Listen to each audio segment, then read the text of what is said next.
अस्सलाम वालेकुम जी। मैं इस टाइम अडियाला जेल के बाहर मौजूद हूँ। डॉक्टर शफकत अयाज साहब मेरे साथ मौजूद हैं। डॉक्टर साहब, आपने चित्राल जाते हुए अलीमा खान साहब का दीर बाला के अंदर जो प्लान आप लोगों ने किया था, बड़ा बड़ा क्राउड था वहाँ पे, जो अलीमा खान साहब का जिन्होंने इस्तकबाल किया और उसके बाद उन्होंने तकरीर भी वहाँ पे की। अब आपने ये प्लान पहले से किया हुआ था या अचानक किया, और आगे क्या प्लान है?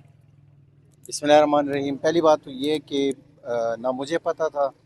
अलीमा आपा ने यहाँ पे अदालत में ये कहा था कि मैं अपने पोतियों से मिलने जा रही हूँ, तो इजाज़त दी गई। जब वो आई चकदरा में हम सिर्फ 7-8 बंदे वहाँ पे बैठे हुए थे और उनके लिए नाश्ते का बंदोबस्त किया था। लेकिन वहाँ से जैसे हम निकले हैं तो रोडों पे वो लोग आ गए थे। पता नहीं वहाँ से किसने तस्वीरें शेयर की थी। तो ये कोई इस तरह नहीं था कि उन कोई प्री प्लान जो है ना, हमने वो प्लान बनाया था हम जाएंगे और इस तरह करें, ऐसा कुछ नहीं था। तो वो अचानक बन गया। मतलब रास्ते में सारे, आपको पता है कि हमारा और ये जो लोअर दीर और अपर दीर है, यहाँ पे वर्कर्स हमारा बहुत मोटिवेटेड वर्कर है और पैशनेटेड वर्कर है, तो वो निकल आ जाते हैं। तो आपने देखा कि वहाँ पे लोग निकल आए थे। चतराल तक हमने तकरीबन कोई 9-10 जगहों पे हम रुके हैं, बल्कि इससे भी ज़्यादा। और लोग जमा हो रहे थे। अलीमा आपा की शक्ल में लोगों को इमरान खान नज़र आ रहा था। तो वो जो लोग कह रहे हैं कि शायद हमने कोई प्री प्लान किया था, ऐसा कुछ भी नहीं था। और आगे का भी जो आप कह रहे थे अभी कि आगे भी कोई सरल अमल, तो ऐसा कुछ भी नहीं है। अगर हुआ भी तो वो अलीमा आपा खुद बताएंगी। ये उनका काम है। हाँ, हमारी तरफ वो जब भी आएंगी हम इंशाल्लाह उनको वेलकम करेंगे। ये बताइएगा, जिस तरह उनका इस्तकबाल किया गया, उनका जो है उनके ऊपर फूल निछावर किए गए, आप क्या समझते हैं कि अगर केपीके के अंदर अलीमा खान साहिबा निकलती हैं तो उससे क्या इम्पैक्ट आएगा? क्या वो एक बड़ा काफिला लीड करके इस्लामाबाद, या जिस तरह उन्होंने कहा कि आप जब हम अडियाला की तरफ जाएंगे तो फिर हम ऐसे नहीं जाएंगे? देखिए, पहली बात हुई है ना कि अलीमा आपा के साथ रास्ते में बातें भी बहुत हुई और मैंने उनको सुना भी बहुत। तो किसी भी जगह पे मुझे ये तासुर नहीं मिला कि वो खुद किसी एहतजाज को लीड करना चाहती है। क्योंकि वहाँ पे एक दो जगहों पे लोगों ने कहा कि हमने फ़ला जगह पे प्रोग्राम किया हुआ है, इस तरह लोग, उन्होंने कहा नहीं, मैं नहीं जाती। आप इस तरह करें, अपने M P S M N S को बुलाएं, अपने अहदेदारों को बुलाएं। तो रास्ते में ये भी बात हुई कि क्यों ना हम इस तरह करें कि बल्कि उन्होंने जुनैद अकबर साहब का नाम लिया कि उसके साथ बात करते हैं और कोई पूरा प्लान बनाते हैं खैबर पख्तूनख्वा से भी, और ताकि मतलब खान साहब के लिए कोई तहरीक शुरू कर दे। तो उन्होंने उनका भी जिक्र किया। बाकी लोगों को उन्होंने ये भी बताया कि जो जितने भी वर्कर्स थे कि आप इस तरह करें कि अपने M P S M N S के बाजू बने, उनको स्ट्रेंथन करें, ना कि आप जो है उनको कमज़ोर बनाएं या उनके खिलाफ हो जाए। ये भी एक बड़ा मैसेज था उनके लिए कि आप लोग जो है अपनी M P S M N S को साथ मिला के बाहर निकलने की कोशिश करें, तहरीक चलाने की कोशिश करें। लेकिन इंशाल्लाह जो भी होगा वो सुहेल अफरीदी साहब, चूँकि वो सी एम है खैबर पख्तूनख्वा से, और जुनैद अकबर साहब जो है वो सदर हैं, तो ये दोनों जिस तरह खैबर पख्तूनख्वा से फ़ैसला करेंगे, मेरे ख्याल से अलीमा आपा भी उनको शामिल, जिस तरह वर्कर शामिल होते हैं उसी तरह वो शामिल होगी। ये जो लोग कह रहे हैं कि शायद मुरूसी सियासत या इस तरह की कोई बात नहीं है। वही चाहती है कि M P S M N S workers, youth, I S F, party, lawyers, ये सारे खुद निकल के जो है तहरीक शुरू करे इमरान खान के लिए। ये मरूसियत की बात क्यों की गई? हालांकि वो बंदे जिन्होंने मरूसियत की बात की, वो तो कभी अडियाला भी हमने नहीं देखा उनको, और अदालतों के बाहर वो आते हैं। लेकिन ये बात क्यों की गई है? उनको क्यों नज़र आ रहा था कि हमें जो है ना वो माइनस हो जाएंगे हम लोग अगर ये नहीं, देखें, मेरे ख्याल से उन्हें भी इस बात की तरदीद की है कि मैंने इस तनाजुर में बात नहीं की। और मैं वैसे एक बात आपको बताऊं, मरूसियत इसको नहीं कहते। मरूसियत उसको कहते हैं जब आप इक़्तिदार लेते हैं, जिस तरह मरीम नवाज ने इक़्तिदार लिया है, जिस तरह इनके बिलावल भुट्टो को देख ले, इसको मरूसियत कहते हैं। मरूसियत इसको नहीं कहते कि आप अपने भाई के रिहाई के लिए अगर कोई तहरीक चलाते हैं, उनके लिए बात करते हैं, उनके लिए अडियाला के सामने आके बैठ जाते हैं, इसको मरूसियत नहीं कहते। मरूसियत आप उस चीज़ को कहते हैं जिसमें आपको इक़्तिदार मिलती हो, जिसमें आपको एक पोजीशन मिलती हो, जिसमें आपको मराहत मिलते हो, मुरूसियत उसको कहते हैं। मुरूसियत, फिर आप ये मुझे बताएं कि फिर ये सारे लोग निकल के हसन नियाजी जो खान साहब का भांजा है उनको जेल से निकलवाएं कि मुरूसियत में फिर उसको जेल भी नहीं हो सकती? ये क्या बात हो गई? हाँ, अलीमा पापे जो है केसेस करवा ले, वो मुरूसियत में नहीं है। लेकिन अगर वो बात करे अपनी भाई की रिहाई के लिए, वो मुरूसियत में आ जाती है।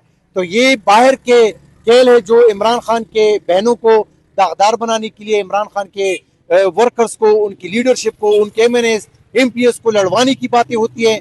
मेरे ख्याल से पूरी पार्टी को, पूरी वर्कर्स को, M P S M N S को साथ मिलके इमरान खान की रिहाई के लिए कोई प्लानिंग करनी है।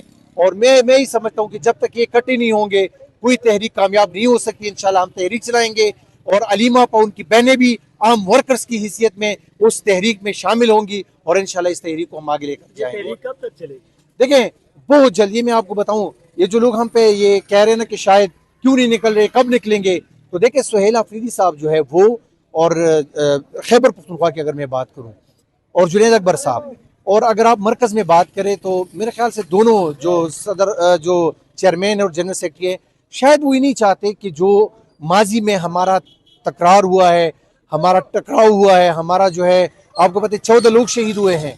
ऐसा नहीं हो सकता कि लोग शहीद, आप मुरीद के में जाके देख लेना लोग शहीद हो गए, आप देख लेना वो लोग जो इमरान खान की हुकूमत में बार बार निकले वो निकल लेना। यहाँ पे हम नहीं चाहते कि हमारे किसी वर्कर को गोली लगे, हाँ लेकिन हम निकलेंगे। हम सिर्फ इन लोगों को एक्सपोज करना चाह रहे थे कि हम नहीं चाहते कि किसी को जो है गोली लगे, कोई गिरफ्तार हो, लेकिन आखिर में हम निकलेंगे। और ये मैं आपको बताऊं कि सुहेल अफरीदी साहब ने भी उस दिन ये कहा था कि हमें दीवार के साथ तो आपने बहुत लगा लिया, हम चाहते थे कि टकराव ना हो, हम ये चाहते थे कि रियासी इदारे और हमारे वर्कर्स के दरमियान जो है ये फासले खत्म हो, हम एक दूसरे को रिस्पेक्ट दें। लेकिन अगर ये हमें कबूल नहीं करेंगे, हमारी मकबूलियत को कबूल नहीं करेंगे तो हम निकलेंगे। और इंशाल्लाह जिस दिन हम निकलेंगे, ये मैं आपको बताऊं बेशक हम देर से निकलेंगे, लेकिन ये मैं आपको बताऊं फिर ये जो लोग कह रहे हैं ये फिर हमें ये ताने ना दे कि फिर ये हुआ वो हुआ। हम यहाँ पे आते हैं ना 2 सालों से, आपने देखा कि वर्कर्स आते हैं, लास्ट टाइम आपने देखा कि हमने पीक पे ये धरना खत्म किया था। आज आप मुझे बताएं कि यहाँ पे ATM मशीन है, यहाँ पे पेट्रोल पंप है, यहाँ पे कितनी चीजें हैं, सरकारी इमारत है, यहाँ पे कंपनीज है, एक गमला आज तक हमने तोड़ा है।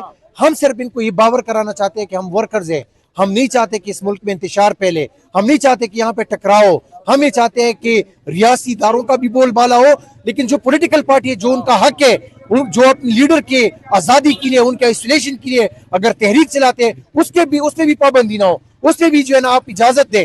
हम ये चाहेंगे कि इंशाल्लाह जब हम निकलेंगे तो लोग देखें। और मैं ये चाहता हूं कि जो पाकिस्तानी कौम है वो भी ये फैसला करें कि आप देखें महंगाई कितनी आ गई है।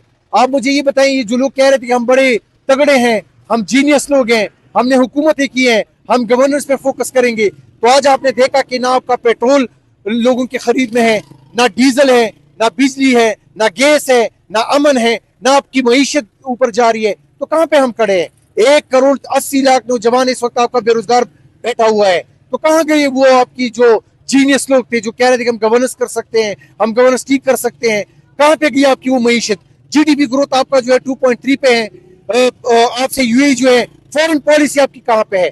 आपके साथ तो कोई मुल्क चलने के लिए तैयार नहीं है, आपको कोई मुल्क एक्सेप्ट करने के लिए तैयार नहीं है। तो कहाँ पे हम खड़े हैं? आप मुझे बताएं, खुद मोहसिन नकवी साहब ने नहीं कहा कि लास्ट 1 साल में लास्ट तकरीबन कोई 1 महीने में 100 अरब रुपए, 100 अरब डॉलर इस मुल्क से मनी लॉन्ड्रिंग की शक्ल में बाहर गया है। तो कहाँ पे हम खड़े हैं? अगर इस मुल्क को ठीक करना है, इस मुल्क को अपने पांव पे खड़ा करना है, मेरे ख्याल से रियासती इदारों को भी सोचना होगा कि इमरान खान इस वक्त वाहिद हल है।